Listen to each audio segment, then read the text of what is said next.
My zebra blanket fell. I'm on the couch today. Hey, look, and the lights are flashing. Should I turn that off? No, it's festive. Oh, the whole time you're going to hear it and see that as I'm doing this. Okay. Fantastic. That's good with me. Welcome to the Virtual Comedy Show. By the way, the joke there was that I've been eating the candy ahead. The Advent calendar. The Advent calendar. That you're up to Boxing Day. Yeah, Boxing Day is the day after Christmas. Isn't that good? Okay, it's not the brightest crowd today. Hi, Facebook and everybody.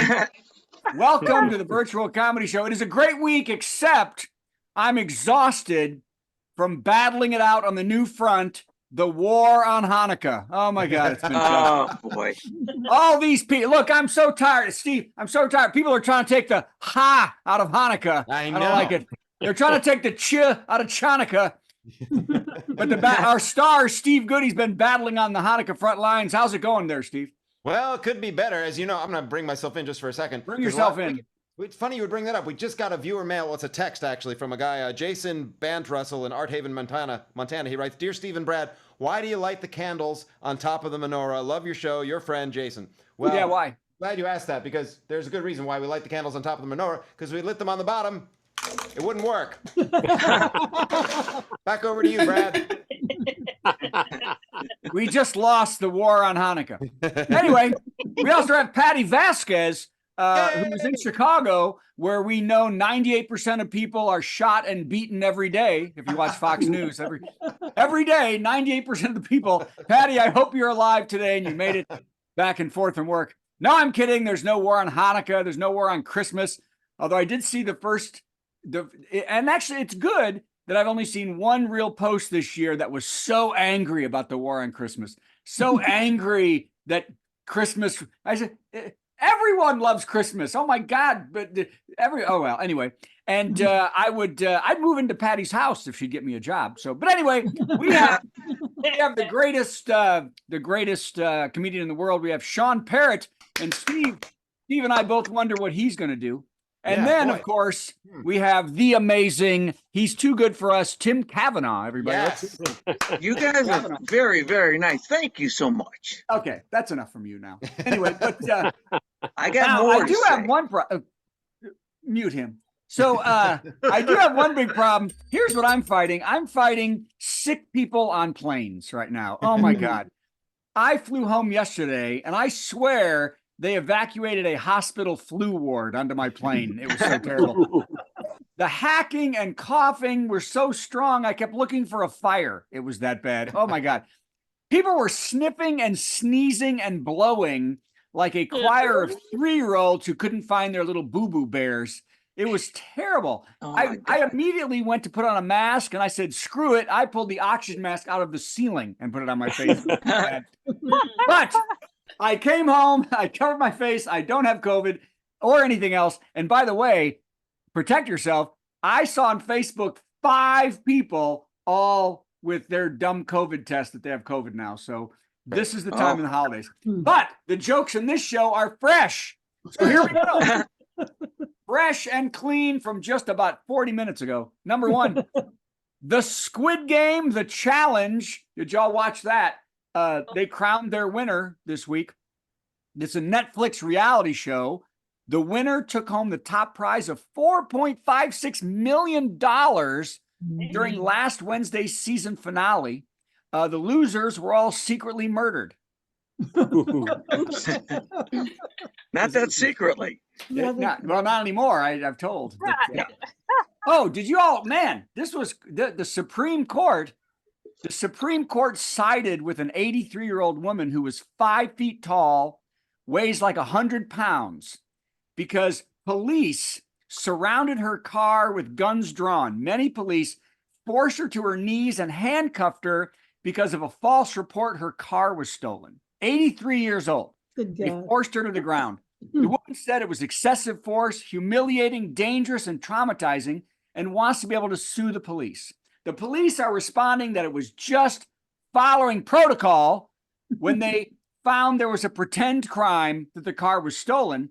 One officer even responded. He said, hey, she was lucky. On false home invasions, it's standard practice to tase the baby. So it's okay. That was a long way to go. I thought I didn't have a lot of faith in that one. I was angry. Okay, here we go. She's 83 years old. She had a baby. I Yes, don't get it. I can't that was the follow point that. of that joke. 83. Okay, this show's going to end really soon this week. Oh, it's going to start really soon. No, it's never starting. Hey, the Golden Globes. You all watch the Golden Globes because I think we're about it. The Golden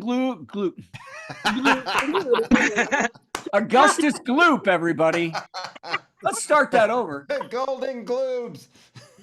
Oh, if I can get me some Golden Globes in my hands. Let me tell you.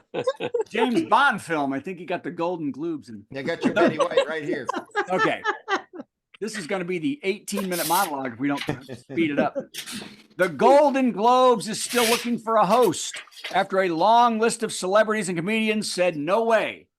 Chris Rock, Tina Fey, Amy Poehler, Jason Bateman, Will Arnett are just a few that said not a chance in hell because the show is really hard. It's a ton of work. It's no money. And all you get is criticism about every joke and every moment of their time on stage.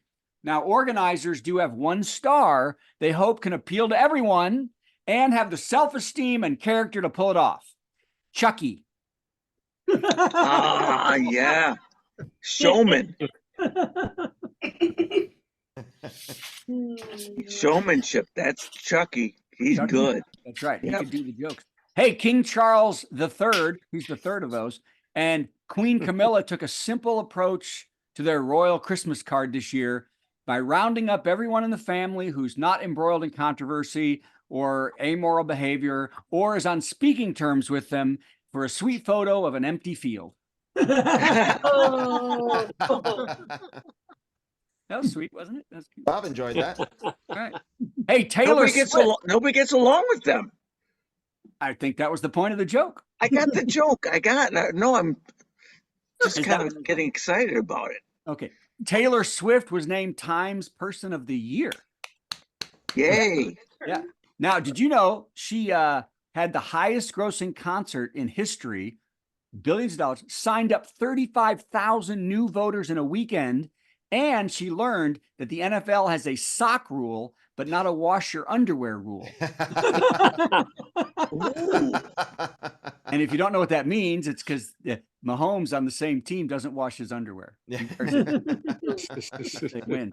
Okay. Let's see if the next page holds anything better. No. Still trouble. Hey, did you guys see this? A company called Orbit Fab wants to create gas stations in space so that they can refuel satellites that would normally either burn out or become space junk. All they have to do is figure out how to build fuel ports into new satellites and get bathrooms with no atmosphere to smell like putrid, rotten feces. That's all they have to do. Ew. That's the two things that they have to do. All right. Hey, it's not a good week without a George Santos joke. So here you go. Yes.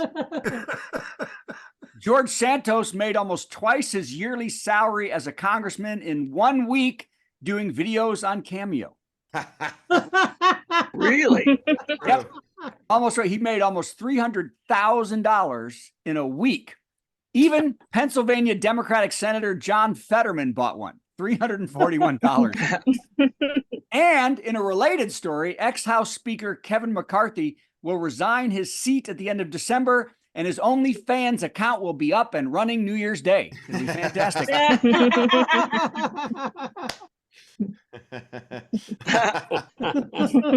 A spokesman said, cha-ching.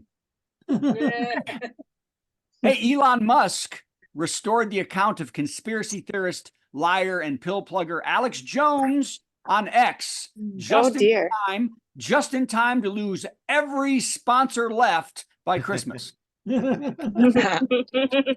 Although they'll still have Clean Up My DNA and Hobby Lobby, so that's great. Okay. That sounds like a company, doesn't it? Clean Up My DNA. Yeah. Mhm. All right, here you go. It's time for everybody's favorite segment. It's the Marshall Stern joke of the week. Everybody, doing this still? All right. Hey. All right. Here it is. Collector Melvin Spitz, that's his real name, who for years craved an item autographed by Mao Zedong, totally true, finally acquired a Chinese menu signed by the former dictator for $500 million. Wow. I know. Unfortunately, after an hour, he was hungry for another one. Good job, Marshall. There you go, Marshall Stern, everybody knocking it out. All right. That was the Marshall Stern joke of the week. Next up. Now, I don't know the kids acting these days. Do you know who Sydney Sweeney is? Anybody? Nope. She's like a big actress. So actress Sydney Sweeney was bitten by a large spider that was supposed to be something she reacted to shooting a scene for a rom-com called Anyone But You in Australia. She got bit by the spider and she just started screaming out loud and no one yelled cut. This was so stressful, I can't work under these conditions, said the spider before walking off. Amateurs, Australia. And now my favorite joke, and I think the last one. Yep, my favorite joke I wrote and the last one. Here we go. Listen close. The surviving stars of the TV show Taxi met for a 45th anniversary reunion recently. Wow. That was wonderful. 45 years since Taxi went on. Tony Danza said that he dated female co-star Mary Lou Henner, and they broke up because she has an autobiographical memory and remembers every second of her life. Henner said that's not why they broke up, and Danza said, "See." I love it. Tassell, everybody! I love it. That joke was great. Mary Lou Henner. Yeah. And she We got it. how You got dare it, you all. Brad.